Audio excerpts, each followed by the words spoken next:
ये स्टूडेंट्स, आप सुमित सर और मैं आपके लिए मैकेनिक्स का लेक्चर नंबर 9 लेकर आया हूँ। देखिए, मैकेनिक्स में हम लोग यूनिट 5 सेंटर ऑफ ग्रेविटी पढ़ रहे थे और हम लोग उसका थ्योरी पार्ट पूरा पढ़ लिए थे। अब हमें उसका न्यूमेरिकल करना है और कुछ डेरिवेशन है जो करना है। तो चलिए, न्यूमेरिकल में पिछले टर्न पे आपको बताया भी था। हम लोग निकाल रहे थे सेंट्रॉयड निकाल रहे थे, जैसे एल सेक्शन का निकाले, आई सेक्शन का निकाले, टी सेक्शन का निकाले। एक मैंने ये होमवर्क भी आपको दिया हुआ था, होमवर्क कई सारे दिया हुआ था लेकिन सारे होमवर्क लगभग आप लोग करके दिखा भी दिए थे। एक ये क्वेश्चन था जिसको कुछ बच्चे कहे कि सर इसको बता दीजिएगा, तो ठीक है, बहुत बच्चे इसको करके दिखाए भी हैं तो वेरी गुड, लेकिन कुछ बच्चे नहीं कर पाए थे तो उनके लिए मैं ये पहले बता दे रहा हूँ कैसे सॉल्व होगा। तो देखिए, ये जो क्वेश्चन है ये जेड टाइप का है, जेड सेक्शन इसको आप बोल सकते हैं। तो ये देखिए, अब ये तो बात श्योर दिख रहा है आपको कि इसमें 3 आयत बन रहे हैं, ठीक है, 3 आयत इसमें बन रहे हैं। तो आप आयत चाहें तो कैसे ही बना सकते हैं, जैसे मान लो कि आप चाहें तो ऐसे बना सकते हैं और यहाँ चाहें तो ऐसे बना सकते हैं, या फिर आप चाहें तो ऐसे ही बना सकते हैं, आपकी मर्जी है। आप चाहें तो ऐसे एक आयत बना सकते हैं और चाहें तो ऐसे, मतलब ये बीच में ऐसे आयत बना सकते हैं, इधर इधर और इधर इधर, ठीक है। 3 आयत तो कैसे भी करके आपको बनाना ही पड़ेगा, ठीक है। तो चलो मैं ऐसे बना लेता हूँ, मुझे यही सूटेबल लग रहा है, ऐसे बना लेता हूँ, ठीक है। चलो, तो ये आयत बन गया, ये इसको मैं आयत नंबर 1 नाम दे रहा हूँ, आयत नंबर 1। इसको मैं आयत नंबर 2 नाम दे रहा हूँ और इसको मैं आयत नंबर 3 नाम दे रहा हूँ। 3 रेक्टेंगल इसमें हो गया, ठीक है। अब मुझे दिखाना है मूल बिंदु। तो जाहिर सी बात है, मूल बिंदु ऐसे जगह पे आप लीजिए कि ये पूरी की पूरी आकृति प्लस में आ जाए। तो सबसे अच्छा मूल बिंदु कहाँ पर रहेगा, जिससे पूरी आकृति प्लस में हो जाए। तो देखिए, यहाँ पर मेरे हिसाब से सबसे सूटेबल रहेगा, अगर मैं यहाँ पर मूल बिंदु लेता हूँ, यहाँ पे अगर मैं मूल बिंदु ले रहा हूँ, इसको भी इधर कर दूँ, इसको भी इधर कर दूँ, तो ये मूल बिंदु मुझे लग रहा है कि सबसे अच्छा रहेगा, ठीक है। और इसको डॉटेड ही रखिएगा, इसको ऐसे डॉटेड, ठीक है। तो यहाँ ऐसे डॉटेड करके इसको इधर बढ़ा दिया और इसको इधर बढ़ा दिया। चलो, तो ये अगर मूल बिंदु है, अगर ये 0 0 है तो उस कंडीशन में इसको आप कहेंगे एक्स अक्ष और इसको कहेंगे वाई अक्ष, ठीक है। चलो, तो अब इसी के रेस्पेक्ट में, मतलब इसी मूल बिंदु के रेस्पेक्ट में हम लोग सेंट्रॉयड बताएंगे कि यहाँ से कितना इधर चलने पर और कितना इधर चलने पर सेंट्रॉयड मिल जाएगा, कहाँ पे मिलेगा, ठीक है। अब निर्देशांक का नियम तो आप जान ही रहे हैं कि यहाँ से इधर चलने पर मान लो इतना दूर, यहाँ से इधर चलने पर इतना दूर, तो ऐसे दिखाया जाता है कोऑर्डिनेट में, ठीक है। तो वही हमें बताना है कि मतलब हमें एक्स बार वाई बार बताना है। तो देखिए कैसे निकालेंगे। सबसे पहले हम लोग तो करेंगे क्या, हम लोग कि पहले तो फार्मूला लिख दो इसका। तो एक्स बार वाई बार का फार्मूला लिख दो। इसमें दोनों निकालना पड़ेगा क्योंकि ये सिमेट्रिकल नहीं है, ना तो एक्स के सिमेट्रिकल है ना तो वाई के सिमेट्रिकल है, ठीक है। तो सिमेट्रिकल नहीं है तो दोनों निकालना पड़ेगा। तो फार्मूला लिख दो पहले। तो एक्स बार का फार्मूला बताइए क्या होता है। तो एक्स बार का फार्मूला होता है sigma a x upon sigma A, sigma a x upon sigma ए, यही तो फार्मूला होता है। 3 आयत बन रहा है तो आप इसको 3 पार्ट में बढ़ाइए, 3 आकृतियाँ बन रही हैं। तो A1x1 plus A2x2 plus A3x3 बटे A1 plus A2 plus A3, ठीक है। और वाई बार भी निकालना ही पड़ेगा इसमें क्योंकि सिमेट्रिकल किसी के परिता नहीं है, जिसके परिता सिमेट्रिकल होता है वही वाला बार निकालना पड़ता है। अगर एक्स के परिता सिमेट्रिकल हो जाता तो केवल एक्स बार निकालने से काम चल जाता, लेकिन अभी तो ये किसी के सिमेट्रिकल नहीं है तो दोनों निकालना पड़ेगा।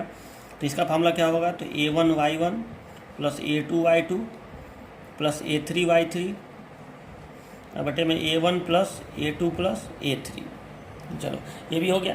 अब हम लोग को ये 6 चीज़ पता, टोटल हमें A1 A2 A3 पता करना है, x1 x2 x3 और y1 y2 y3, यानी हमें ये 9 चीज़ पता करना है। अगर ये 9 चीज़ पता चल गया, A1 A2 A3 x1 x2 x3 और y1 y2 y3, 9 चीज़ हो रहा है, 3 3 3 3 6 3 9। तो अगर ये 9 चीज़ पता चल गया तो हमारा ये क्वेश्चन सॉल्व हो जाएगा। तो चलो बारी बारी पता करते हैं। अब मतलब हमारा काम हो गया कि ये 9 चीज़ों को पता करना, मतलब A1 बराबर, तो A1 पता करना मैंने 1 इसको माना है तो आप इसी को A1 बताइए। तो साफ दिख रहा है 8 × 3, यानी ये हो गया 8 × 3 बराबर 24 सेंटीमीटर स्क्वायर। चलो, ये तो हो गया 8 × 3 बराबर 24 सेंटीमीटर स्क्वायर, A1 हो गया। इसी तरह से आप तुरंत A2 बता सकते हैं कि A2 कितना होगा। तो A2 इस आयत को मैं बोल रहा हूँ, तो यहाँ से यहाँ तक ये ध्यान दीजिएगा, यहाँ से यहाँ तक के आयत को मैं माना हूँ 2। तो ये 20 में से अगर मैं इसको 2 माना हूँ ना, हाँ, तो अगर ये 20 है तो 20 में से इसको घटा दो, इसको, ठीक है, 4 घटा दो 20 में से, ये 4 जो है, तो 20 में से 4 चला गया तो 16, तो 16 × 2 हो जाएगा ना। तो 16 × 2 तो हो जाएगा 32 सेंटीमीटर स्क्वायर। इस तरह से ये आयत नंबर 3 है तो 15 × 4, तो ये हो जाएगा 60 सेंटीमीटर स्क्वायर। चलो, तो ये A1 A2 A3 निकल गया। अब पता करते हैं x1 x2 x3 x1, ठीक है। तो x1 देखिए क्या हो जाएगा, x1 y1 पता किया जाए। तो पहले समझो कि x1 y1 है क्या। कॉन्सेप्ट समझिए कि व्हाट इज x1 और y1। तो x1 y1 ये है कि ये जो आयत है, इस आयत का कहीं ना कहीं सेंट्रॉयड होगा कि नहीं। तो जो जहाँ पे इस आयत का सेंट्रॉयड होगा, परिकेंद्र होगा, ठीक है, मान लो कि इसको मैं नाम दे रहा हूँ G1, ठीक है, इसके पर इसका भी कहीं ना कहीं परिकेंद्र होगा, इस आयत का बीच में होता है आयत का, तो इसका नाम मान लो नाम दे रहा हूँ G2, और इसका भी कहीं पे होगा, मान लो इसका नाम मैं दे रहा हूँ G3। तो इस G1 का कोऑर्डिनेट, मतलब G1 का निर्देशांक x1 y1 कहलाएगा, G2 का निर्देशांक यानी कोऑर्डिनेट x2 y2 कहलाएगा, और G3 का x3 y3 कहलाएगा। तो आप पता करिए कि G1 का कोऑर्डिनेट कितना होगा। कोऑर्डिनेट इसी को ना कहेंगे, इसी को तो कोऑर्डिनेट कहेंगे, ठीक है। मतलब यहाँ से कितना इधर चलने पर मिल जाएगा वो x1 कहलाएगा, और यहाँ से कितना ऊपर चलने पर मिल जाएगा वो y1 कहलाएगा, ठीक है। तो ये दिखाने की ज़रूरत तो नहीं है, बस आपको मैं समझाने के लिए किया हूँ, ठीक है। तो आप जीवन का निर्देशांक बताइए क्या होगा, यानी आपको बताना है x1 और y1। तो यहाँ से कितना दूर चलने पर मिल जाएगा, तो आयत का आधे पे होता है, तो अगर ये टोटल 8 है तो 4 चलने पर मिल जाएगा, जाहिर सी बात है, यहाँ से 4, तो x1 बराबर हो गया 4, तो ये हो गया 4 सेंटीमीटर। अच्छा, इसी तरह से y1 बराबर बताइए, यहाँ से कितना ऊपर चलने पर वो मिल जाएगा, ठीक है। x से दूरी y कहलाती है और y से दूरी x कहलाती है, तो x से कितना दूर ऊपर चलने पर मिल जाएगा, इस दिशा में y कहलाता है ऊपर की ओर, तो यहाँ से कितना ऊपर चलने पर मिल जाएगा। तो जाहिर सी बात है, देखिए ये 3 है, तो 3 का आधा 1.5 होता है, ठीक है, 3 का आधा 1.5, तो यहाँ से 1.5 चलने पर 1.5 चलने पर मिल जाएगा। और ये डिस्टेंस कितना है, ये डिस्टेंस तो ये 20 लिखा हुआ है यहाँ पे, तो 20 + 1.5 यानी 21.5, ये हो गया y1। इसी तरह से आप पता करिए कि x2 y2 क्या होगा, यानी इसका ये जो G2 है ये कितना दूर चलने को मिल जाएगा। तो देखिए पहले इसका आयत का तो पता कर लो कि आयत में यहाँ से यहाँ तक की दूरी कितनी होगी, तो ये टोटल 2 है, तो यहाँ से यहाँ तक दूरी 1 होगी, ठीक है, आधे पे मिल जाएगा 1। अब यहाँ से यहाँ तक का दूरी पता करके उसमें जोड़ दीजिए, तो देखो अब ये पता करो, तो देखो ये 15 है, नीचे देखो ये 15 है, ठीक है। और अब ये आपको ये दूरी पता करनी है ना, तो देखो ये दूरी 8 है, अगर तो 8 में से 2 घटा दो, तो यहाँ से यहाँ तक की दूरी 6 हो गई, पता चल गया 8 है, और 8 में से ये 2 घटा दो, तो यहाँ से यहाँ तक दूरी 6 हो गई। तो यहाँ देखिए, तो ये दूरी 6 और 6 में आपको ये जोड़ देना है 1, तो 7 हो गया, सीधी सी बात है। तो यहाँ पे x2 बराबर हो गया 7 सेंटीमीटर, ठीक है। मतलब यहाँ से कितना दूर इधर चलने पर G2 मिल जाएगा 7, ठीक है। उसके बाद ये पता करिए कि इस x से इस वाले अक्ष से कितना ऊपर चलने पर वो मिल जाएगा, यहाँ से कितना ऊपर। तो जाहिर सी बात है, ये पहले इस आयत का देखिए, आयत यहाँ से यहाँ तक मैं मान के चला हूँ, ठीक है। और ये आयत कितना था 16, 20 में से ये 4 चला गया तो 16, तो यहाँ से इतना दूर 8 हो जाएगा, लेकिन 8 में आपको ये 4 जोड़ना पड़ेगा, ठीक है। तो 8 4 12, तो ये हो गया y2 12 सेंटीमीटर। इस तरह से x3 कितना हो जाएगा, तो x3 हो जाएगा, देखिए यहाँ पे x3 ये चीज़ है, तो यहाँ से कितना इधर चलने पर मिल जाएगा, तो यहाँ से आप देखिए, तो देखो पहले इस आयत का देखो, आयत में 15 है, तो 15 का आधा 7.5 7.5, ये 7.5 हो गया। और अभी मैं ये डिस्टेंस पता किया था 6, अभी पता किया था ना 6 है, तो 6 और प्लस 7.5, तो ये हो गया 13.5, x3 बराबर 13.5 सेंटीमीटर। और वाट इज y3, तो y3 कैसे निकलेगा, तो अब यहाँ से x से कितना ऊपर चलने पर मिल जाएगा, तो ये तो साफ दिख रहा है कि ये 4 है, तो 4 का आधा 2, तो 2 चलने पर मिल जाएगा, तो y3 बराबर 2 सेंटीमीटर। चलिए ये हो गया, 9 चीज़ों में पता करना था, पता चल गया। अब इस सबका मान हम x बार और y बार के सूत्र में रख देंगे, हमारा आंसर आ जाएगा, ठीक है। तो देखिए यहाँ पे मैंने इसका मान रख के और इसको यहाँ पे सॉल्व कर दिया है, ठीक है। a1 x1 + a2 x2 + a3 x3 अपन a1 + a2 + a3 सॉल्व किया है, तो इतना आया, और ये इतना आया 9.74, 9.7 याद कर लीजिए, 9.7 और 8.7, ठीक है। ये आंसर आ रहा है 9.7 8.7 x बार y बार। तो अगर आपको समझना हो कि मतलब आपका आंसर वैसे ही आप वैसे ही आंसर लिख देंगे, फिगर भी जरूर ये नहीं है कि आप फिगर बना के यहाँ पे दिखाएं, चाहे तो आप यहाँ पे दोबारा एक फिगर बना के दिखा सकते हैं, लेकिन ऐसे भी आप आंसर यहाँ पे लिख देंगे तो हो जाएगा। तो अब देखिए, तो ये हो गया आंसर और ये भी हो गया आंसर। इसको था तो मतलब समझ लीजिए कि ये कहाँ पे रियल में इसका पोजीशन होगा। तो देखिए इसका पोजीशन मतलब जो जी होगा सेंट्रॉइड टोटल का, वो कहाँ पे होगा, तो एक्स बार आया था 9.7, तो देखिए 9 का मतलब हुआ यहाँ से यहाँ तक 8 है, इस जगह से यहाँ तक, तो 9.7 का मतलब इससे थोड़ा सा आगे, मतलब कहीं यहाँ पे मतलब ठीक है, ये तो पता चल गया। और 8.7 ये आया था ना, तो 8 का मतलब हुआ देखो यहाँ से यहाँ तक ये 20 है, तो 20 का आधा हो गया 10, यानी लगभग थोड़ा सा इससे नीचे, मतलब कहीं यहीं पे आ रहा है, ठीक है, यहाँ पे कहीं पोजीशन आ रहा है किसका, जी का, कहीं कहीं लगभग यहाँ पे, ठीक है, यहाँ पे लगभग जी का पोजीशन आ रहा है ये, ठीक है। तो ठीक है, वो बस मैं आपको समझाने के बताया हूँ, आंसर तो ऐसे ही हो गया। अच्छा अब एक बात और सुनिए, कुछ बच्चे इस क्वेश्चन को दूसरे तरीके से कर रहे हैं जिससे आंसर अलग आएगा, ठीक है, लेकिन वो भी आंसर सही है। जैसे मैं आपको एक चीज़ और बता दूं, मान लो जैसे मैं इस फिगर को यहाँ दोबारा बनाया हूँ। देखिए मान लीजिए कि अगर आप मूल बिंदु यहाँ पे 9 लें तो भी आपका आप कर सकते हैं। मान लो कि जैसे कुछ बच्चे ऐसा भी किए थे कि मान लो यहाँ पे आप ले लिए और इधर यहाँ पे मूल बिंदु मान लो ले लिए, ठीक है, तो यहाँ से आपको दिखाना पड़ेगा। कुछ बच्चे यहाँ पे भी मूल बिंदु लेके क्वेश्चन किए थे, यहाँ पे वो भी कर सकते हैं। आप कैसे भी आप करेंगे आप देखिएगा कि आंसर आपका सेम ही आएगा। एक्स बार वाई बार सेम नहीं आएगा, मतलब एक्स बार वाई बार से थोड़ा सा अंतर आ सकता है, लेकिन आंसर सेम ही होगा। मैं बता रहा हूँ मैं क्या कहना चाह रहा हूँ, वही बता रहा हूँ। चलो मान लो कि ये एक्स अक्ष है और ये वाई अक्ष है, ठीक है। अब देखिए, अब यहाँ पे आप आयत मान लीजिए, आयत आप किसी को मान लीजिए, जैसे पहले लिए थे उसी तरह से इसमें भी आयत ले लीजिए। जैसे पहले आप इसको लिए थे ना, चलो तो इसको ले लिए, मूल बिंदु बस आप यहाँ पे लिए हैं तो भी देखिए आप इसको कर सकते हैं, ठीक है। तो ये मान लो 1 हो गया, ये मान लो 2 हो गया और ये मान लो 3 हो गया, ठीक है। अब मैं इसको थोड़ा जल्दी कर दे रहा हूँ, ठीक है। तो आप देखिए A1 A2 A3 तो वही रहेगा जो पहले था, ठीक है। बस x1 x2 x3 में थोड़ा अंतर आ सकता है। तो देखो x1 क्या होगा, तो देखिए अब आपको यहाँ से इधर चलना है, मतलब अब माइनस में चलना है, याद रखिएगा इधर चलना है माइनस में। यहाँ से यहाँ तक 6 है तो 6 का आधा -3, तो आप इसको लिखेंगे -3 सेंटीमीटर, ठीक है। चलो उसी तरह से y1 क्या होगा, ठीक है, y1 तो यहाँ से आपको इस जगह से, यही ना मूल बिंदु है, तो यहाँ से आपको ऊपर चलना है। तो ऊपर तो हमेशा प्लस ही होता है, ठीक है, आपको ऊपर चलना है। जैसे आप निर्देशांक का नियम आप जान ही रहे हैं कि अगर ये मूल बिंदु है तो यहाँ भी कोई बिंदु अगर हो तो y वाला प्लस ही में रहेगा। ऊपर चले हैं ना तो y वाला निर्देशांक प्लस ही में रहेगा, केवल x वाला माइनस में रहेगा, ठीक है। वैसे भी ये जो चिन्ह होता है, इसका जो चिन्ह होता है होता है -+ होता है ना, सेकंड क्वाड्रेंट का द्वितीय चतुर्थांश का -+ होता है, मतलब x माइनस में y प्लस में, ठीक है। तो यहाँ पे y1 वाला प्लस ही में होगा, कितना होगा तो यहाँ से कितना ऊपर जाने पर ही मिल जाएगा, ठीक है। तो जो पहले आया था वही आएगा, ठीक है, y वाला में अंतर नहीं आएगा। तो कितना आएगा, तो ये आ जाएगा आपका, ये टोटल 20 है ना, तो 20 में आप जोड़ देंगे 1.5, तो ये हो जाएगा 21.5, ठीक है। समझ में आया ना। मान लो कि आप इसको चाहें तो थोड़ा सा इधर भी बढ़ा सकते हैं, नहीं अगर समझ में आ रहा हो तो आप इसको चाहें तो इधर भी बढ़ा सकते हैं, इधर -x हो गया, ठीक है, अगर ये मूल बिंदु है तो, ठीक है। लेकिन नहीं भी दिखाएंगे तो ये चलेगा। तो यहाँ से आपको ऊपर जाना है तो ये हो गया 21.5। चलो अब दूसरा देखिए, x2 कितना हो जाएगा, तो अगर आप मूल बिंदु इसको माने हैं तो यहाँ से इधर चलना पड़ेगा। तो जाहिर सी बात है, ये जो आयत आपको दिख रहा है, इस आयत का तो जस्ट मान लो कि ये 2 है तो जस्ट 1 सेंटीमीटर चलने पर मिल जाएगा। तो x2 कितना हो जाएगा, 1 सेंटीमीटर, है ना। समझ में, ये आयत है तो कितना इधर चलने पर इसका सेंट्रॉइड मिल जाएगा, तो 2 है तो 1 चलने पर मिल जाएगा। यहाँ पे बीच में होगा, यहाँ से यहाँ तक दूरी 1 होगी। चलो इसी तरह से y2 कितना हो जाएगा, तो अब आपको बताना है कि यहाँ से ये मूल बिंदु है, यहाँ से कितना ऊपर चलने पर मिल जाएगा। तो देखो आयत तो आप इसको माने हैं ना, तो ये आयत 16 है। 16 क्यों है, क्योंकि ये टोटल 20 है, 20 में से 4 घटा दो तो 16, तो यहाँ से 8 चलने पर मिल जाएगा। लेकिन मूल बिंदु तो ये है ना, तो मतलब यहाँ से आपको बताना है कितना चलने पर मिलेगा। तो 8 में जोड़ दो 4, तो 12 हो गया। चलो मतलब y1 y2 वाला सब सेम पहले वाला ही आ रहा है।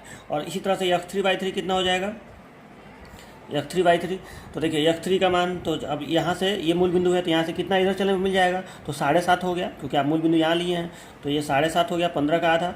और ऊपर कितना चलने पर मिल जाएगा, तो ऊपर आपको मालूम है 4 का आधा, तो ठीक है। तो आप पुराने वाले में ध्यान दीजिए, तो देखिए पुराने वाले में x1 4 7 13 13.5, इसमें देखिए -3 1 और 7.5, x1 x2 x3 अलग आया, लेकिन y1 y2 y3 वाला सेम ही आएगा।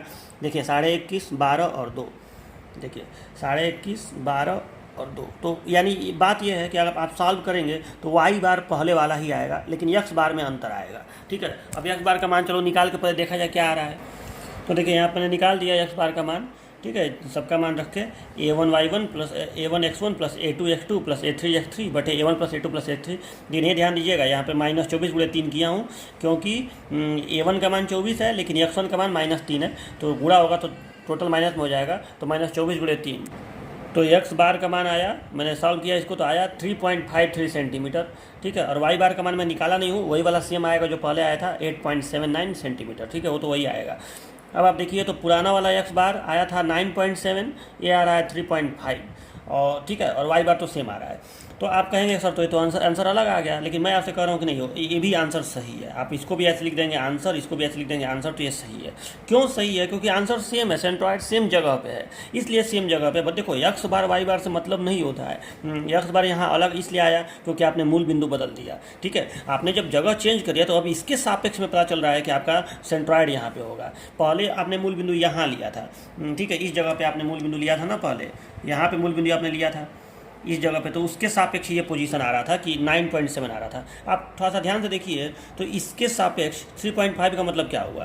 तो 3.5 का मतलब हुआ कि आप इधर 3.5 चलेंगे, यानी देखो ये तो 2 है, तो 2 से थोड़ा सा आगे, मतलब मान लो ये दूरी 2 है, तो 2 से थोड़ा सा आगे मतलब लगभग यहाँ पे, चलो यहाँ पे लगभग आए। और ऊंचाई पे कितना जाना है? तो जाना है 8.7। तो 8.7 का मतलब हो गया कि थोड़ा सा मतलब आधे से थोड़ा सा नीचे ही रहेगा, क्योंकि ये मान लो कि 20 है, 20 और प्लस ये कितना है? 23 है।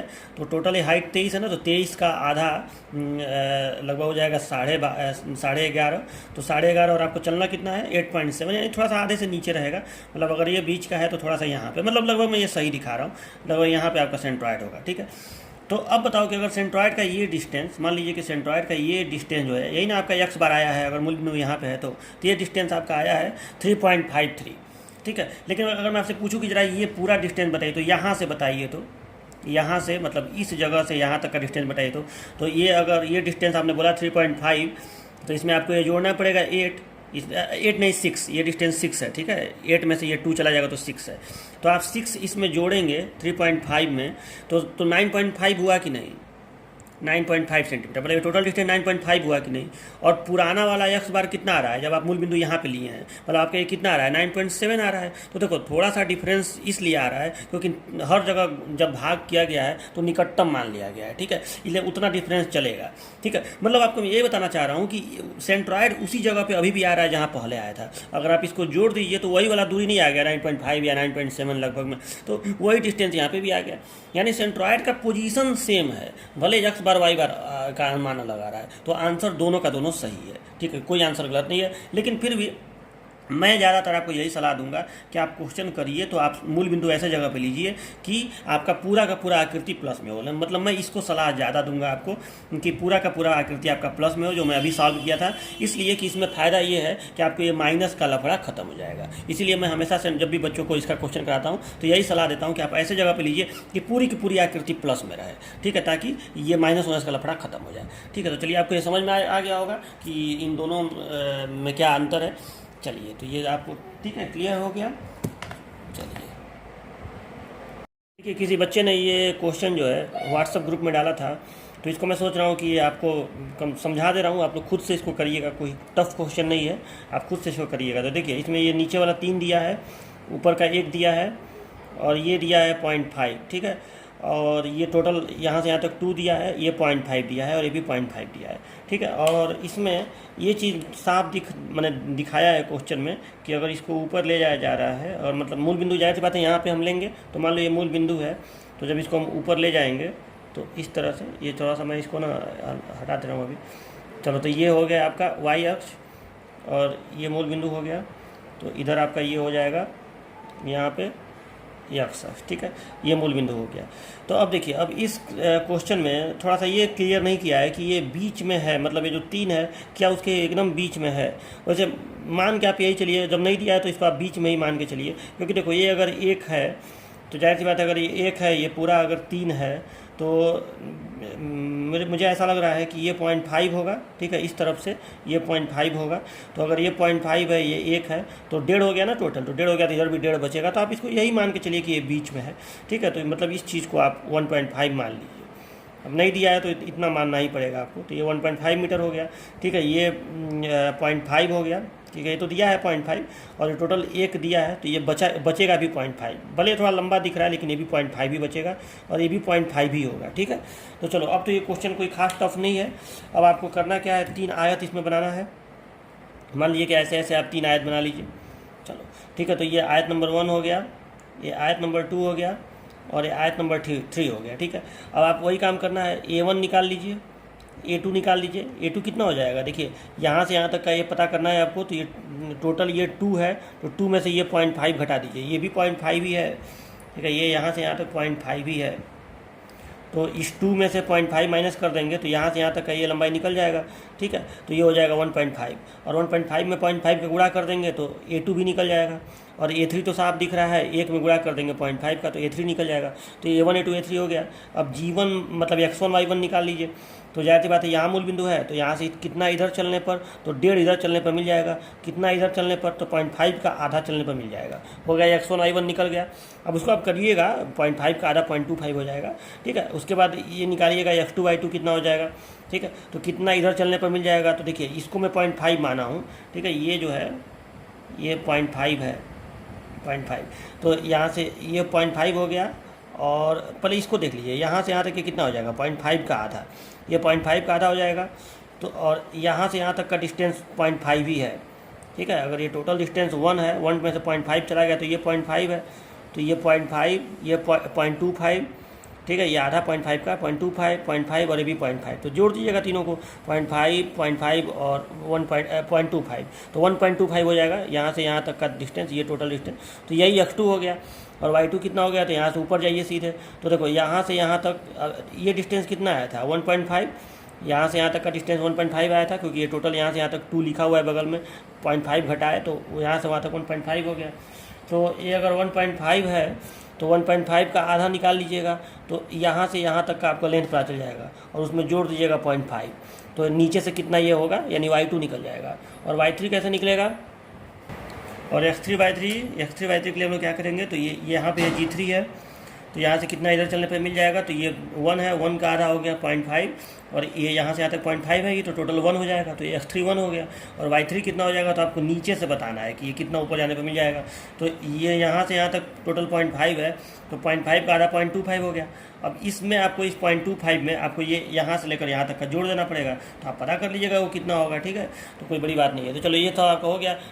इस तरह से आपका x1 y1, x2 y2, x3 y3 निकल जाएगा और फिर सूत्र वही लगा दीजिएगा, x बार बराबर sigma a x upon sigma a, y बराबर sigma a y upon sigma a, A1 x1 plus A2 x2 plus A3 x3 but A1 plus A2 plus A3, ऐसे x बार निकल जाएगा और फिर y बार निकल जाएगा। तो आप मुझे इसको करके आंसर बताइएगा। कोई भारी क्वेश्चन नहीं है, जब आयत ही बन रहा है, थोड़ा सा इसमें कैलकुलेशन हल्का सा टफ है क्योंकि दशमलव वाली संख्या है। और हाँ, आंसर मीटर में ही आएगा, सारा चीज़ मीटर में है तो आंसर भी आपका मीटर में ही आएगा। तो चलिए इसको करके मुझे आप आंसर बताइएगा। तो ये पहला होमवर्क है, मैं होमवर्क कई सारा दूंगा, तो ये क्वेश्चन नंबर 1 है जो मैं आपको होमवर्क में दे रहा हूँ, ठीक है। चलिए देखिए, अब एक इस तरह का क्वेश्चन भी हम लोग समझ लिया जाए।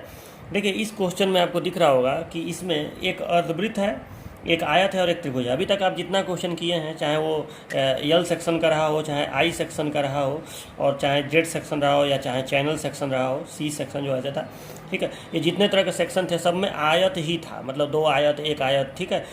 तो इस तरह से था। अब मैं ऐसा क्वेश्चन आपको कराने जा रहा हूँ जिसमें आयत के साथ साथ त्रिभुज भी हो, वृत्त भी हो, ठीक है। मतलब कोई भी नियमित तरह की आकृति हो सकती है।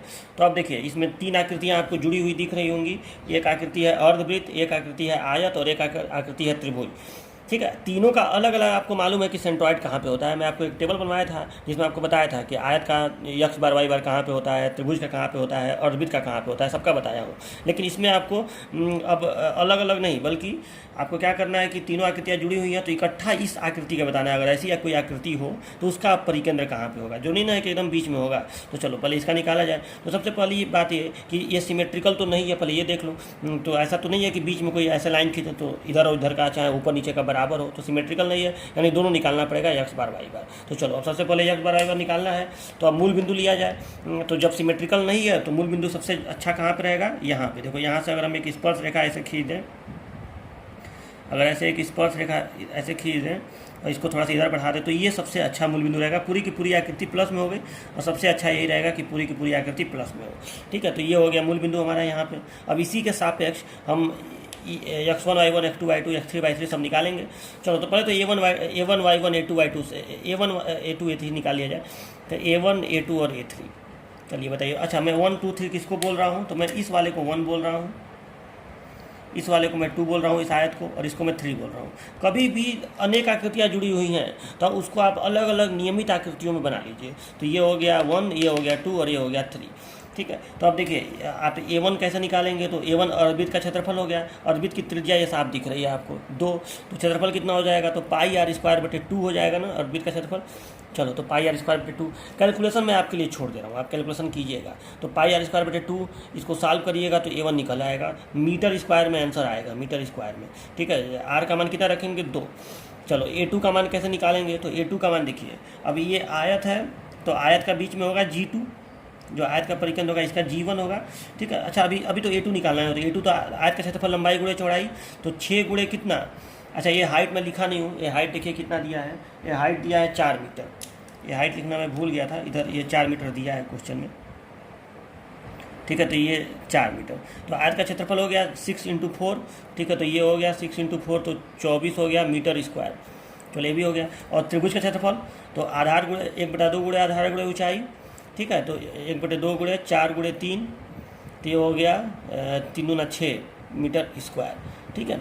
तो चलो ये 3 भी हो गया। अब A1 A2 A3 निकल गया। अब हम निकालते हैं x1 y1 x2 y2 और x3 y3, ये निकाल लिया जाए तो हमारा क्वेश्चन ही सॉल्व हो जाएगा, अब सूत्र में रख देंगे निकल जाएगा। चलो अब x1 निकालते हैं, तो देखिए x1, तो अब थोड़ा सा इसमें दिखाया जाए कि किसका सेंट्रॉइड कहाँ पे होगा, इसको थोड़ा सा ना इधर लिख दे रहा हूँ, 2 मीटर यहाँ पे लिख दे रहा हूँ, खाली ऐसे 2 भी लिखूँगा तो हो जाएगा।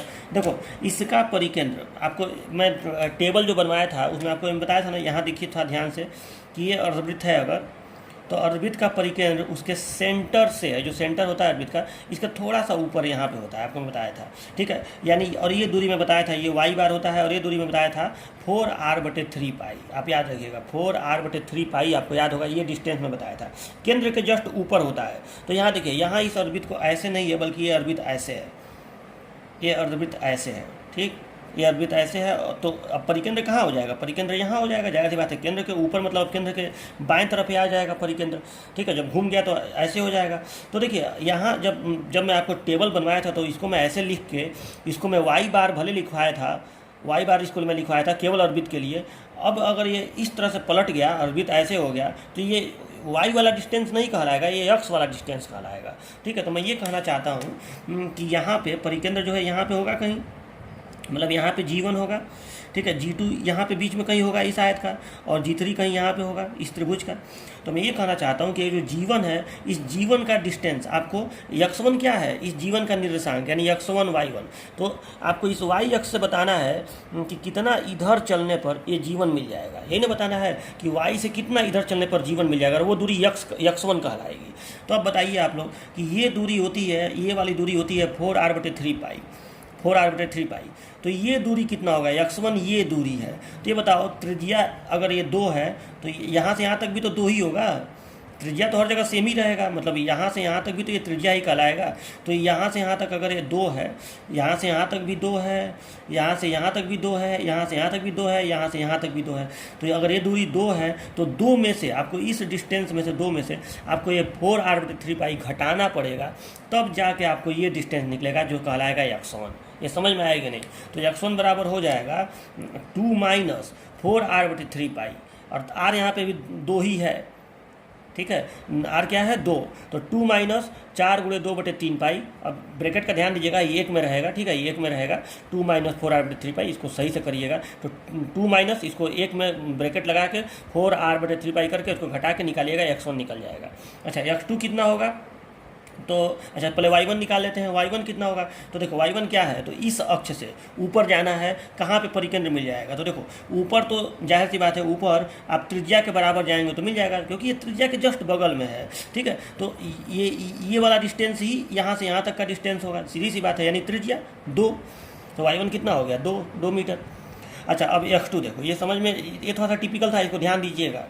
चलो अब G2 देखो, G2 कैसे निकलेगा, तो आपको बताना है कि यहाँ से कितना इधर चलने पर ये मिल जाएगा आपको, यहाँ से कितना इधर चलने पर। तो देखो ये 6 है, ये 6 है, और ये डिस्टेंस कितना है, ये मैं क्वेश्चन में दिया तो नहीं है लेकिन इसको आप लिख सकते हैं कि ये डिस्टेंस 2 है। जितनी त्रिज्या है वही डिस्टेंस होगा उसका, सीधी सी बात है। तो ये डिस्टेंस 2 होगा, 2 मीटर। तो अब देखो यहाँ से यहाँ तक 2 है और 6 का आधा क्या होता है 3, तो यहाँ से यहाँ तक ये 3 हो गया, तो 3 2 5 हो गया।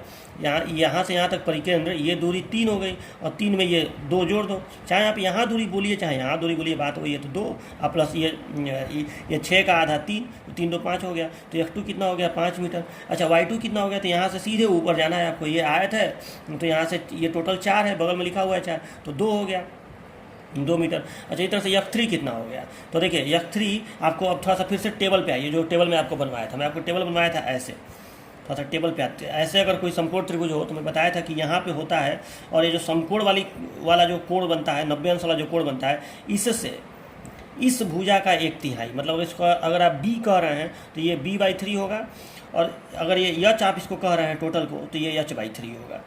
मतलब परिकेंद्र यहाँ पे होता है, इस समकोण वाले से b/3 और h/3, ऐसे इसका डिस्टेंस होता है। ठीक है, तो अब देखिए यहाँ से परिकेंद्र जो होगा 3 का 1/3, यहाँ से 3 का 1/3, ये अगर टोटल 3 है तो 3/3 यानी 1, यानी यहाँ से 1 मीटर, लेकिन मूल बिंदु तो यहाँ पे है ना, तो आपको निर्देशांक यहाँ से बताना है। तो यहाँ से टोटल दूरी कितना हो जाएगा, तो 1 में आप जोड़ दीजिए टोटल 8, तो 8 + 1 = 9 हो गया, तो ये 9 मीटर हो गया। इधर से y3 कितना हो जाएगा, तो देखो ये टोटल दूरी कितना है 4, तो 4 का 1/3, यहाँ से 4 का 1/3। अब यहाँ से बोलो अच्छा यहाँ से बोलो, वो तो बात एक ही है, तो 4/3 हो जाएगा, 4/3 मीटर। इसको आप दशमलव में कर लीजिएगा, ठीक है, 1 पॉइंट समथिंग आएगा। चलो तो मतलब इसको कर लीजिएगा, ठीक है। तो ये x1 y1 x2 y2 x3 y3 निकल गया, a1 a2 a3 मैं बता ही दिया कितना है, वहाँ रख लीजिएगा।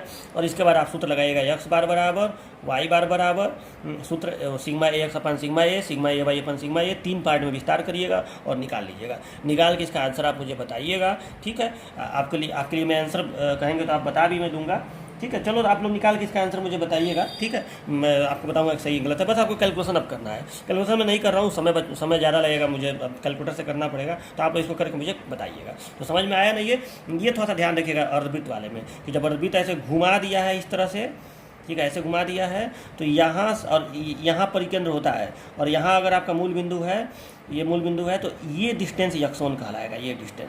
जबकि y1 इसी त्रिज्या के बराबर होगा, लेकिन ये डिस्टेंस x1 कहलाएगा। मतलब ये 4r/3π होता है, तो उसमें इस r में से 4r/3π इधर वाला घटा दीजिएगा तो इधर वाला निकल जाएगा।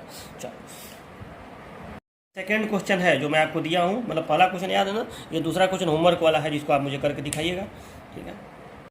तो एक तीसरा क्वेश्चन मैं आपको दे रहा हूँ, बहुत आसान क्वेश्चन। इस तरह का आकृति है, 30 है, ये 30 है और ये 45 है, ठीक है। तो आप क्या करिएगा, हिंट दे रहा हूँ, आप इसको ऐसे दो, अब इसमें आपको देखो, पहले तो आप इसको नियमित आकृति में बनाइए, क्योंकि आपको इस तरह के टेढ़े आकृति का तो कोई नियम होता नहीं है। तो आप इसको 2 ऐसे आकृतियों में या 3 ऐसे आकृतियों में बना लीजिए जिसका आपको पता हो।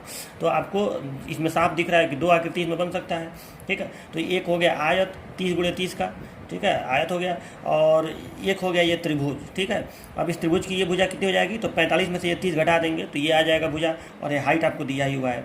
अब आप क्या करिए कि मूल बिंदु तो जाहिर सी बात है, यहाँ मूल बिंदु ले लीजिएगा। उसके बाद मूल बिंदु लेने के बाद a1 और a2 तो बहुत आसान है, निकाल लेना, निकाल लीजिएगा जब भुजा पता है। तो फिर आप इसका g1 और इसका g2 निकाल लीजिएगा, और जब ये दोनों निकल जाएगा तो आपका g भी निकल जाएगा, मतलब x बार y बार निकल जाएगा, ठीक है। कैसे, तो g1 का x1 y1 पता करिएगा, तो यहाँ से कितना इधर जाने पर मिल जाएगा और कितना ऊपर जाने पर मिल जाएगा, दिख रहा है साफ 15-15 दिख रहा है। अच्छा g2 में थोड़ा सा ध्यान दीजिएगा कि यहाँ पे त्रिभुज ऐसे हो गया है। जब मैं आपको टेबल बनाया हूँ इस तरह से, मैं आपको टेबल इस तरह से बनवाया हूँ, इस तरह से कि इसका 1/3 यहाँ से और इस हाइट का 1/3 यहाँ से, ये मैं आपको टेबल बनाया, लेकिन यहाँ पे त्रिभुज ऐसे है, यहाँ देखिएगा ऐसे त्रिभुज ये बन रहा है, ठीक है। तो आपको ये पता करना है कि ये g2 यहाँ से कितने, मतलब इस लाइन से, यही ना मूल बिंदु वाला लाइन है, तो इस लाइन से ये कितना होगा, ये कहलाएगा x1, ये कहलाएगा x1, और नीचे से ये कितना होगा, ये कहलाएगा x2, और ये कहलाएगा y2, ठीक है। तो यहाँ से ये डिस्टेंस कहलाएगा x2, और ये डिस्टेंस कहलाएगा यहाँ से, ये डिस्टेंस आप कहीं से ये डिस्टेंस लिख सकते हैं, मन करे तो यहाँ से लिखिए, मन करे यहाँ से लिखिए, ये कहलाएगा y2। तो अब ये डिस्टेंस आपको पता करना है कितना होगा, तो ये पता कर लेंगे ना। देखिए यहाँ से यहाँ तक 1/3 इसका, ठीक है, और उसमें ये जोड़ दीजिएगा, हो जाएगा x2, ठीक है। और फिर ये नीचे वाले से 1/3 होता है, ये ध्यान दीजिएगा, नीचे वाले से 1/3 होगा, क्योंकि समकोण से 1/3 होता है, किसका, इस हाइट का, ठीक है। इस हाइट का समकोण से, ये जो समकोण बन रहा है इससे 1/3, तो इसका 1/3 होगा। लेकिन y2 क्या है, यहाँ से डिस्टेंस है, y2 यहाँ से डिस्टेंस है, यह ध्यान दीजिएगा। तो पहले 1/3 निकाल के और 30 में से, ये 30 में से इसको घटा देंगे तो ये y2 निकल जाएगा। तो करिएगा इसको और इसका आंसर मुझे करके बताइएगा कि कितना हो जाएगा, ठीक है। और करके व्हाट्सएप ग्रुप में तीसरा क्वेश्चन है जिसका आंसर मुझे आप सेंड करिएगा, ठीक है। और देखिए एक क्वेश्चन मैं आपको ये दे रहा हूँ, इस तरह का आकृति है। इसमें देखिए पहले ये देख लीजिए सिमेट्रिकल है, देखो इसका सिमेट्रिकल है ये वाई के, तो केवल वाई बार आपको इसमें निकालना पड़ेगा, ठीक है। तो यहाँ पे आप मूल बिंदु नीचे ले लीजिएगा ऐसे इसका बना के, और यहाँ पे आप मूल बिंदु ऐसे ले लीजिएगा यहाँ पे, ताकि ये पूरी आकृति प्लस में रहे। यहाँ पे ले लेंगे मूल बिंदु, ठीक है। लेकिन यहीं पे लीजिएगा क्योंकि आपको अब इसमें यक्ष, देखो अब बात यह है कि सिमेट्रिकल का मतलब ये हुआ कि आपका सेंट्रॉइड जो है इसी लाइन पे कहीं होगा, यानी केवल आपको ये बता, और जाहिर सी बात है यहाँ से यहाँ के बीच में ही होगा। मतलब आपको ये बताना है कि अगर ये मूल बिंदु है 0 0, तो यहाँ से कितना ऊपर जाने पर सेंट्रॉइड मिल जाएगा, मतलब केवल वाई बार बताना है। अब आपको दाएँ बाएँ नहीं चलना है, मतलब यक्ष बार आपको यक्ष दिशा में आपको नहीं, दाएँ बाएँ मैंने यक्ष दिशा, तो आपको यक्ष दिशा में चलना ही नहीं है। हाँ, अगर आप यहाँ लेते, मान लो यहाँ लेते, चाहे अगर आप यहाँ लेते, मान लो अगर आप कोई यहाँ मूल बिंदु ले ले, ठीक है, तो वाई बार तो उसको निकालना ही पड़ेगा। लेकिन तब एक्स बार साफ दिख रहा है कि ये डिस्टेंस अगर 250 है तो 250 का आधा अब उसमें ये जुड़ जाएगा। तो जो चीज़ साफ दिख रहा है उसको करने की क्या ज़रूरत है, इसीलिए हम लोग केवल इसमें वाई बार निकालेंगे। तो sigma a Y upon sigma ए लिखिएगा, 3 आयत इसमें बनेगा, ठीक है, 3 आयत इसमें बनेगा। सबका साइज वगैरह दे दिया है, ये 250 mm है, ये भी 250 mm है, ये 350 है, ये 150 mm है, ये 100 है, 1000 mm है। तो 3 आयत बनेगा, 3 पार्ट में सूत्र का विस्तार करके वाई बार निकाल के मुझे बताइएगा। तो चलिए ये 3 क्वेश्चन मैं आपको दे रहा हूँ। अब देखिए अब इस चैप्टर में आपको करना क्या है, इस चैप्टर में देखिए अब क्या क्या बाकी है। अब हमको नेक्स्ट, ये तो हो गया, ये टॉपिक हो गया कि आप सेंट्रॉइड निकालना सीख गए। अब हमको ना कटे हुए आकृति का, जैसे मान लो कि इस तरह से एक अर्धवृत्त है और अर्धवृत्त में से ऐसे काट दिया गया, ऐसे एक वर्ग काट दिया गया, तो इसका सेंट्रॉइड कैसे निकलेगा। इतनी दूर की अगर आकृति है तो इसका सेंट्रॉइड मैंने कटे हुए आकृति का आपको निकालना है, ठीक है। और तो इस तरह की आकृति का आपको सीखना है, और भी तरह तरह का आकृति से बन सकता है। तो ये मैं आपको नेक्स्ट टाइम बताऊँगा। कटे हुए आकृति का सीखना है और आपको 3 डायमेंशनल वस्तु, जैसे मान लो कि ये शंकु है, शंकु को किसी बेलन के ऊपर ऐसे रख दिया गया, मान लो ये शंकु है, शंकु को किसी बेलन के ऊपर रख दिया गया, तो इसका अब ये जो मिश्रित आकृति आपको दिख रही है, कंपाउंड बॉडी या कंपोजिट बॉडी इसको बोलते हैं, ये जो दिख रहा है इसका सेंट्रॉइड कहाँ पे होगा। क्योंकि आपको केवल बेलन का तो पता है कि बेलन का सेंटर ऑफ ग्रेविटी कहिए चाहे सेंट्रॉइड कहिए, वो पोजीशन तो एक ही होगा। तो आपको पता है कि आधे पे होता है यहाँ बीच में, ठीक है। शंकु का आपको पता है कि h/4 पे होता है, मतलब ऐसा मैं आपको पढ़ाया हूँ, ये यहाँ से h/4 पर होता है सेंटर ऑफ ग्रेविटी कहिए चाहे सेंट्रॉइड कहिए, मतलब इस हाइट का 1/4 होता है यहाँ पे। तो लेकिन अब दोनों को जोड़ के अगर रख दिया गया, मैंने बेलन के ऊपर शंकु रख दिया गया, तब इसका सेंट्रॉइड कहाँ पे होगा, तो ये आपको सीखना है। तो ये टॉपिक आपका बाकी है, एक कटे हुए का और एक 3 डायमेंशनल वस्तु का। और एक करने के बाद हमको 4 डेरिवेशन करना है, गोला का, शंकु का, बेलन का, इस तरह के डेरिवेशन हमको करने हैं। मतलब ये सब प्रूफ करना है कि सेंट्रॉइड कहाँ पे हो, सेंटर ऑफ ग्रेविटी कहाँ पे होगा, ये प्रूफ करना है। तो चलिए ये सब आपको हम कराएंगे। अभी के लिए आप इतना रहने दीजिए, मुझे लगता है कि 2 लेक्चर और लगेगा इसको कंप्लीट करने में, ये आपका कंप्लीट हो जाएगा। नेक्स्ट टाइम तो मैं ये बताऊंगा आपको, ये भी बता दूंगा कटा हुआ वाला और ये भी बता दूंगा वॉल्यूम वाला, ठीक है। चलिए तो मिलते हैं नेक्स्ट लेक्चर में, तब तक के लिए बाय बाय।